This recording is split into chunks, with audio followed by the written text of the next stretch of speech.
right, here we go. All-star Isaiah Thomas, second in the league in scoring for a Boston team, now second in the Eastern Conference. The Celtics host the Pistons in Game 1. And later, another All-Star. Marc Gasol leads the Memphis Grizzlies into the Valley of the Sun. We are double-dipping on a Monday night on TNT. Pistons and Celtics called by the Kevins, Harlan and McHale, with Kristen Ledlow working the sidelines, and then the Grizz and the Suns with Brian Anderson, Brent Berry, Reggie Miller, and Jamie Maggio. Here in Atlanta, TNT NBA Tip-Off is presented by Auto Trader. Ernie Johnson, Charles Barkley, Kenny the Jet Smith, Shaquille O'Neal. Celtics, Pistons. We're going to start with Detroit. I've got a stat, and our guys researched this, and this is pretty amazing to me.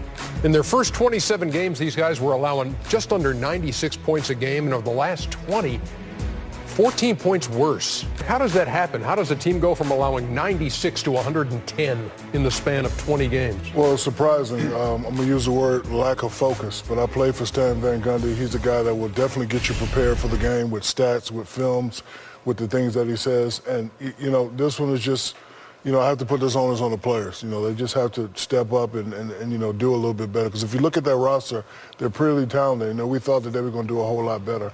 Right now, they're just not responding. But you can't blame it on Stan Van Gundy because I played for him and Pat Riley, and they definitely have you prepared for every game. Whose team is this in Detroit? I'm not a guy who kind of does that. Everyone has roles. Isaiah Thomas's role is a scorer. You know, if you say whose team is it to defend, Isaiah Thomas's name wouldn't come up. So everybody has their role, and everybody has different roles, and some guys are scoring, get the name of their team. But I just think if you look at Detroit as well, usually that comes down to lack of trust. Because the same way you trust guys on offense, you trust them on defense. So, like, if I'm told my assignment is to send the guy baseline, and I said Shaq's going to be there to cut him off baseline, and he's not there, then the next time I go, well, I'm going to play him a little straight up. Then Shaq comes over, and now he beats me middle. So all of a sudden you have like a snowball or avalanche of guys not trusting each other. So to me, when you go up 14 points in that short span, to me it feels like that you don't trust each other, you don't trust what's going on, and there's some dissension because of that. Why is this team 4 games worse than they were a year ago? Well, I disagree with Kenny. Every team has to have a guy. And who's the guy on Detroit? On offense? No, every team has your best player. He's the guy. Everybody follow his lead, whether that's good or bad. To me, the best player on Detroit is Andre Drummond. He, to me, is a stud. He's in the conversation every year with All-Star. I think the biggest problem with the Pistons is they think they got a lot of guys who think they're better than they are.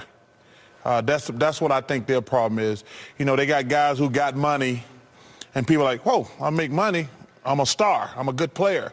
Instead of earning that respect. Like I tell you, the guy I love in the NBA this year is DeMar DeRozan. Gets that big money. He comes out like, I'm taking my game to the next level. Actually, and this ain't an old guy hating on young guys. When I look at the Eastern Conference, there's so many underachieving teams. I think what's happening in the NBA is now everybody's making so much money, Ernie, now. There's no need to want to be great anymore. Like, I think mediocre players are making $10, $15 million. You're like, why am I going to kill myself? Where's the incentive? What's the incentive to go take my game to the next level? I do think there's so much money in the NBA, it's had a negative effect on the bad players. The great players always want to be great. But I think some of the mediocre players in the NBA are making so much money now, there's no need to be great. Boston's second in the East. Are they the second best team behind Cleveland? I would say, yeah. You know, they're playing very well. I still think they need one more big-name guy. But, you know, Isaiah's doing all he can, and, you know, they play together. You know, Kenny talked about trust. They definitely trust each other on defense and on offense.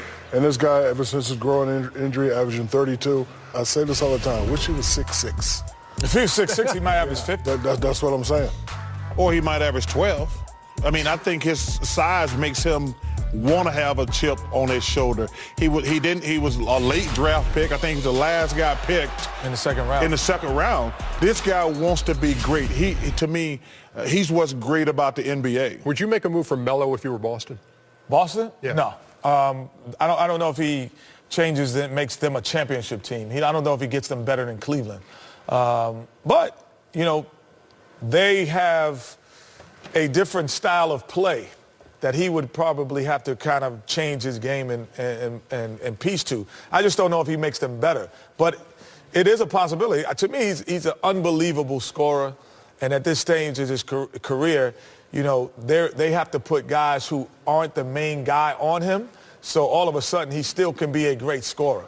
Okay, if you were your buddy Danny Ainge, would you try to do something here to improve this team at the trade deadline? Yes, but yes, I would, because you piggyback. I don't know if they're the second best team in the Eastern Conference. Toronto and the Wizards are in that conversation.